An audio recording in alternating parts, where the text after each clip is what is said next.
नमस्कार दोस्तों, फिर से आपका स्वागत है सिलेक्शन क्लासेस में। तो ये सेकंड वीडियो है दोस्तों कैलेंडर की। पहली वीडियो में हमने आपको ऑड नंबर ऑफ डेज वगैरह सिखाए थे और सबसे इंपॉर्टेंट ये बताया था यदि हमें कोई भी डेट गिवन है, फॉर एग्जांपल आपको यही पता करना है कि आप जिस दिन पैदा हुए उस दिन कौन सा दिन था, तो बड़े प्यार मोहब्बत के साथ में आप उस चीज़ों को कैलकुलेट कर सकते हैं। तो यदि आपने वो वीडियो मिस कर दी है तो प्लीज़ आप उसको देख लीजिए, लिंक आपको नीचे डिस्क्रिप्शन में मिल जाएगा। बिकॉज सी सेट के पेपर में हर साल दोस्तों डेट का क्वेश्चन आता ही आता है। ठीक है, तो आज हम दोस्तों आगे की बात करेंगे और आज इस चैप्टर को खत्म कर देंगे, ज़्यादा कुछ बचा नहीं है।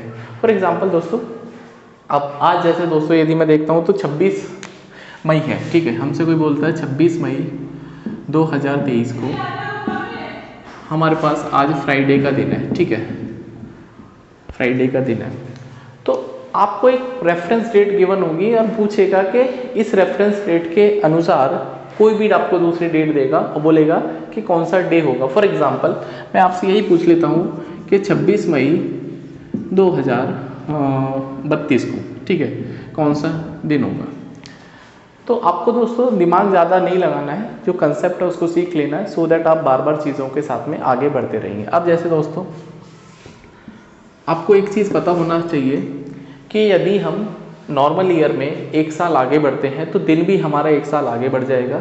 लेकिन दोस्तों ठीक है, मान लेते हैं भाई 2023 में हम लोग आगे चल रहे हैं और फिर हमारे पास 2024 आएगा। ठीक है, तो 2023 से 2024 में हम लोग दोस्तों एक दिन आगे बढ़ेंगे। ठीक है, वन डे आगे बढ़ेंगे बिफोर 28 फरवरी। ठीक है, इक्वल टू और बिफोर 28 फरवरी। लेकिन दोस्तों क्योंकि अगला साल लीप ईयर है, मेरे दिमाग में घंटी बजती है 2024 लीप ईयर होगा, तो जैसे ही कोई डेट दोस्तों 28 फरवरी या उसके बाद की होगी, मतलब 29 फरवरी या फिर उसके कोई बाद की भी डेट होगी, तो आपको 2 दिन आगे बढ़ना है। बस ये दोस्तों इंपॉर्टेंट है कि आपको 2 दिन आगे बढ़ना है। कब? व्हेन डेट इज आफ्टर 28 फरवरी। ठीक है, तो 28 फरवरी के बाद की कोई भी डेट होगी तो आपको 2 दिन आगे बढ़ना है। ये दोस्तों इस पूरा का पूरा जो कंसेप्ट है उसका क्रिस्प आपको यही है। अब मैं कुछ क्वेश्चंस कर लेता हूँ सो दैट आप चीज़ों को बहुत बेहतर तरीके से समझ पाओ। अब दोस्तों इसी सवाल को देखते हैं। तो 2023 की मैं बात करता हूँ दोस्तों, फिर 24 आएगा, 25 आएगा, 26, 27, 28, 29, 30, 31 और 32। ठीक है, आपको ऐसे टेबल सजा लेनी है। अब मेरा दोस्तों कंसेप्ट क्या था कि यदि हम 26 मई की बात करते हैं, 2023 में हम लोग फ्राइडे बोलते हैं।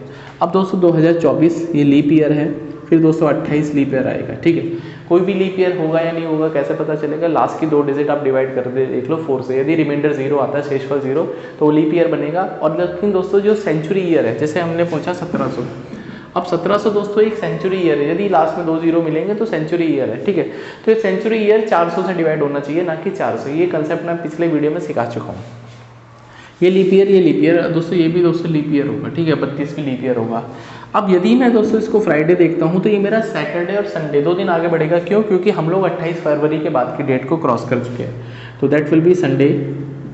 फिर ये दोस्तों Monday, Tuesday, Wednesday, then again this will be Thursday, then Friday. Is it clear? फिर दोस्तों ये सैटरडे बनेगा, फिर ये संडे बनेगा, दोस्तों ये मंडे बनेगा, फिर ये ट्यूसडे वेडनेसडे बनेगा। तो Wednesday will be the right answer. इस तरह से अक्सर सवाल दोस्तों पूछा जाता है। आपको कुछ नहीं करना, सिर्फ और सिर्फ मैनुअल काउंटिंग करनी है, इसके अलावा कुछ नहीं करना। ठीक है, तो आई होप दोस्तों ये बात आपको समझ में आई होगी। चलिए एक और क्वेश्चन लेते हैं। अब रेफरेंस दोस्तों इसी को मान लेते हैं, कुछ क्वेश्चन घुमाते रहते हैं। अब जैसे मैं आपसे बोलता हूँ 13 जून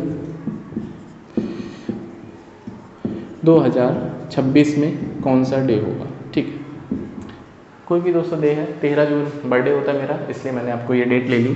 ठीक है, 13 जून 2026 को कौन सा दिन आएगा, तो मैं भी देख लेता हूँ मेरा बर्थडे 2 साल बाद कब आएगा, 3 साल बाद एक्चुअली में। तो दोस्तों पहले आपको करना क्या है कि 26 मई से शुरुआत करनी है। तो आपको 26 मई 2023 को मैं शुरुआत करता हूँ। तो पहले आप ये देख लो 26 मई 2026 को। ठीक है, जो आपको जाना है। ठीक है, तो क्योंकि रेफरेंस से हमेशा आसान होता है चीज़ों को कैलकुलेट करना। अब दोस्तों यदि मैं आपसे बोलता हूँ कि हम लोग यहाँ पर भैया फ्राइडे है, 2024 बीच में पड़ेगा और 2025 भी पड़ेगा। क्योंकि मैंने बताया 24 लीप ईयर होगा तो 2 दिन आगे बढ़ोगे आप दोस्तों, आपको मिलेगा यहाँ पर फ्राइडे सैटरडे संडे, ठीक है। अब यहाँ पे दोस्तों मिलेगा मंडे, एक दिन आगे बढ़ेंगे। अब दोस्तों यहाँ पर ये लीप ईयर नहीं है, नॉर्मल ईयर है, तो ये दोस्तों ट्यूसडे मिलेगा। क्या मिलेगा? ट्यूसडे। तो इसका मतलब 26 मई 2006 को आप ट्यूसडे पे पहुँच गए। अब दोस्तों मई के बाद, ठीक है, तो मई 26 तक आपने काउंटिंग कर ली। अब मई में दोस्तों कितने बैलेंस दिन बचे हैं? तो दोस्तों 5 दिन बचे हैं, जनवरी फरवरी मार्च अप्रैल मई, ठीक है, 5 दिन बचे हैं मई में। और दोस्तों जून में आपको कितने दिन पे जाना है? 13 दिन पे, ठीक है। इसका मतलब टोटल नंबर ऑफ डेज कितने हो गए? 18। और 18 को दोस्तों यदि हम 7 से भाग लगाएंगे तो हमें ऑड नंबर ऑफ डेज मिल जाएंगे, that is remainder will be 4, remainder will be 4। तो यदि मैं दोस्तों देखता हूँ हम लोग 4 दिन आगे हमको जाना चाहिए, क्योंकि रिमाइंडर 4 आया कहाँ से? ट्यूसडे से, ठीक है। तो ट्यूसडे के बाद ये हम देखेंगे, तो ट्यूसडे को शामिल नहीं करना, उसके बाद के आपको शामिल करना है, तो वेडनेसडे थर्सडे फ्राइडे सैटरडे। तो दोस्तों यहाँ पे जो आंसर आएगा दैट इज़ 13 जून 2026 को सैटरडे आपका सही आंसर आएगा। तो उम्मीद कर रहा हूँ दोस्तों ये चीज़ें आपको समझ में आ गई होगी कि कोई भी रैंडम यदि डेट आपको गिवन होती है तो किस तरह से आपको चीज़ों को सॉल्व करना है। इसमें यही कंसेप्ट है, इसके अलावा कुछ नहीं कंसेप्ट है। बाकी आप दुनिया भर का कुछ भी पढ़ते रहिए, मुझे तो कोई प्रॉब्लम नहीं है, बट मेरा काम है आपको क्रिस्प और जिस तरीके से आपको चीज़ों को डिलीवर करना, ठीक है। अब दोस्तों एक टाइप के और सवाल पूछे जाते हैं।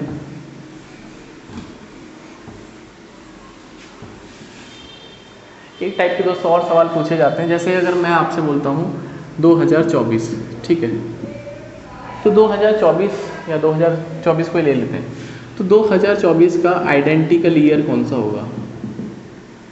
मतलब इसका जुड़वा साल कौन सा होगा? जुड़वा मतलब जहाँ से बिल्कुल सेम टू सेम कैलेंडर आपका रिपीट होना चाहिए उस साल का, तो उसको बोलते हैं आइडेंटिकल ईयर या फिर रिपीटिंग ईयर। तो इसमें 2 बातें ध्यान रखनी है। यदि आपका ईयर 4 से डिवाइड होके रिमाइंडर 0 होता है तो आपको ऐड करना है +28, मतलब 28 साल बाद आपको सेम रिटर्न में आपको वही आपको सेम टू सेम जो है कैलेंडर मिल जाएगा। यदि दोस्तों आपका जो ईयर है वो 4 से डिवाइड होकर रिमाइंडर 1 देता है, ठीक है, या फिर 4 से डिवाइड होकर 3 ही पॉसिबल केस हैं, रिमाइंडर 2 दे सकता है या फिर दोस्तों आपको रिमाइंडर 3 दे सकता है, ठीक है। तो यदि दोस्तों रिमाइंडर 1 आता है तो आपको यहाँ पर ऐड करना है 6, और दोस्तों यदि रिमाइंडर 2 और 3 कुछ भी आते हैं तो आपको ऐड करना है 11। तो ये दोस्तों आपको बस इतना ध्यान रखना है, और इस टेबल को एकदम स्क्रीनशॉट ले लीजिए। अब कुछ क्वेश्चन जो मैं करा देता हूँ सो दैट आप जहाँ पे फंस सकते हैं वो मैं बता दूंगा, ठीक है। तो आई थिंक ये बात आपको समझ में आ गई होगी। अब जैसे दोस्तों 2024 का, तो 2024 को यदि मैं देखता हूँ 4 से डिवाइड करके, क्योंकि ये सेंचुरी ईयर नहीं है, नॉर्मल ईयर है, तो that will be remainder will be 0, क्योंकि दोस्तों जो 24 है वो 4 से भाग होगा तो रिमाइंडर कितना आएगा? 0। अब दोस्तों यदि रिमाइंडर 0 हो गया तो आपको 28 साल जोड़ने हैं इसमें, और 28 साल जो आप जोड़ोगे तो 2052 में आपका जो कैलेंडर है बिल्कुल सेम टू सेम आएगा, ठीक है। अब जैसे 2023 को मैं देख लेता हूँ, तो 2023 को दोस्तों यदि मैं 4 से भाग लगाऊंगा रिमाइंडर कितना आएगा? 3 आएगा। कितना आएगा? 3। क्यों? क्योंकि आपको लास्ट के 2 डिजिट लेने हैं और 4 से डिवाइड करना है। और दोस्तों रिमाइंडर यदि 3 है तो मैंने आपको बताया आपको 11 ऐड करना पड़ेगा।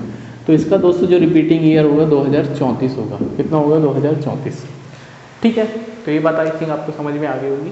अब क्वेश्चन को कहाँ पर घुमा सकता है वो मैं आपको बता देता हूँ।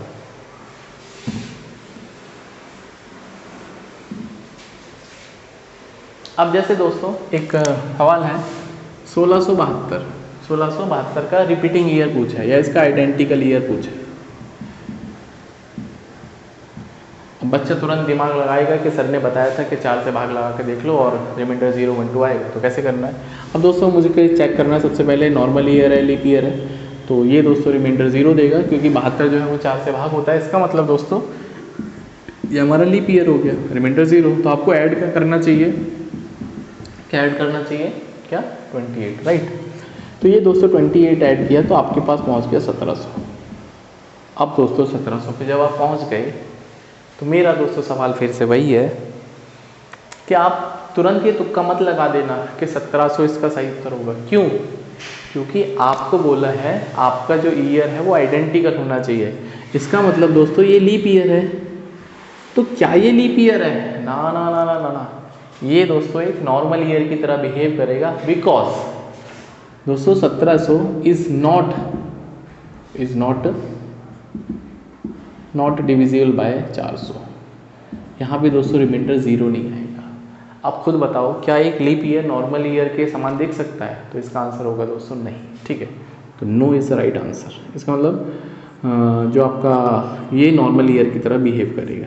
ठीक है, अब सवाल फिर से वही है सर 1672 के बाद हम लोग 1700 पहुँचे, बट 1700 हमारे पास क्या है नहीं है इसमें।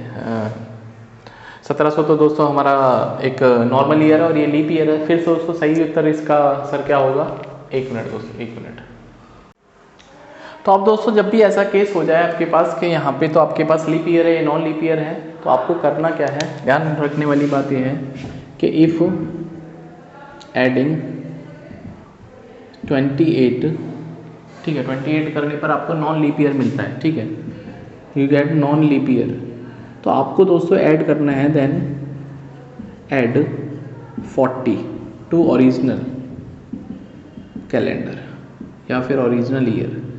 तो यदि दोस्तों कभी भी ऐसा हो जाता है कि आपको मिल रहा है 28 आपको ऐड करना था, लेकिन 28 पे तो आपको नॉन लीप ईयर मिल गया, तो आपको दोस्तों लीप ईयर ही चाहिए क्योंकि लीप ईयर का रिप्लेसमेंट लीप ईयर होगा। तो इस केस में दोस्तों आपका जो सही उत्तर आएगा, मैं यहाँ लिख देता हूँ भाई 1672 में हमने ऐड किया 28 तो हमको मिला 1700, बट 1700 हमारा नहीं हो सकता आंसर। क्यों? क्योंकि ये लीप ईयर है, नॉन लीप ईयर है। तो उस केस में दोस्तों आपको यहाँ पर 40 ऐड करना पड़ेगा। तो जब आप 40 ऐड करोगे तो 1712 इसका सही उत्तर बनेगा। ठीक है, तो उम्मीद कर रहा हूँ दोस्तों ये कंसेप्ट आपको समझ में आ गया होगा कि यदि ऐसा कभी भी हो जाता है कि आपके पास पर्टिकुलर केस में आपका रिमाइंडर 0 आ रहा है तो आपने 28 जोड़ा, लेकिन 28 जोड़ने पर वो लीप ईयर नहीं बना, फिर दोस्तों आपको ये सब कंसेप्ट लगाना पड़ेगा। ठीक है, अब जैसे दोस्तों एक और क्वेश्चन ले लेता हूँ मैं। अब जैसे दोस्तों नेक्स्ट जो ईयर आने वाला है 2072, ठीक है, तो 2072 को यदि मैं देखता हूँ तो आप बोलोगे सर इसका रिपीटिंग ईयर निकालना है, इसका रिपीट ईयर निकालना है। ठीक है, अब दोस्तों यदि इसका रिपीट ईयर निकालना है तो 72 को आप 4 से भाग लगाओगे तो आपका भाई क्वेश्चन डिवाइड हो गया, रिमाइंडर 0 आ जाएगा। अब दोस्तों यदि रिमाइंडर 0 है तो आप तुरंत बोलोगे सर इसमें 28 जोड़ देंगे, तो 28 जोड़ने पर आपको मिलेगा 2100। बट लेकिन आपको सावधान हो जाना है, सावधान इसलिए हो जाना है क्योंकि ये तो आपका लीप ईयर है और ये दोस्तों 2100 नॉन लीप ईयर है। इसका मतलब हमारा लीप ईयर और नॉन लीप ईयर तो सेम नहीं हो सकता, क्योंकि ये लीप है तो इसको भी लीप होना पड़ेगा। उस केस में दोस्तों आपको क्या करना है, 40 ऐड करना है। तो 40 ऐड करने पर आपको मिलेगा दैट इज़ 28 12 40, तो 2112। तो इसका जो रिपीट ईयर होगा दोस्तों वो 2112 होगा। तो उम्मीद कर रहा हूँ दोस्तों ये जो कंसेप्ट है कैलेंडर का आपको अच्छे से समझ में आ गया होगा। तो इसी तरह के और भी अच्छे यूज़फुल कंसेप्ट के लिए, कंटेंट के लिए चैनल को दोस्तों सब्सक्राइब कर लो, और जिस तरह से आप सपोर्ट कर रहे हैं I am really thankful for your support and hopefully कि हम लोग आने वाले टाइम में आपको और भी अच्छा कंटेंट प्रोवाइड करेंगे। Till then you keep enjoying, keep studying and keep learning. So see you in the next video. और जितने भी एस्पायरेंट यूपीएससी का सीसेट का पेपर लिख रहे हैं, good luck to all of them, all the best to all of them. My heart wishes, my